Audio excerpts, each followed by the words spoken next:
সকালবেলায় হাতে চাকু নিয়ে কী করছি চলো দেখাই। এই যে ফলটা পেকে গেছে, ওটাকে আজ হারভেস্ট করতে হবে, ওটাকেই কেটে নেবো। এই ফলগুলো কাটার জন্য আলাদা রকম একটা চাকু আছে, যেটা হলো একটা কাউচির মতন ওরকম, কিন্তু সেটা আমার কাছে নেই, যার জন্য চাকু দিয়ে কাটতে হচ্ছে। চাকু দিয়ে কাটাটা একটু কষ্টসাধ্য।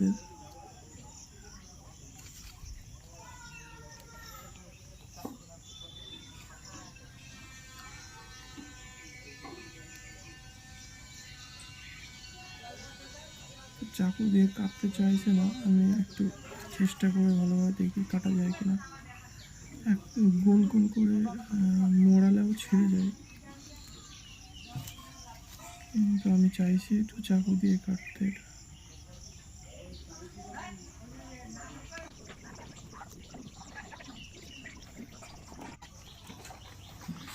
কাটা হয়ে গেছে আমার, এখন হাতে চলে এসছে, এটা কি মেপেও দেখবো।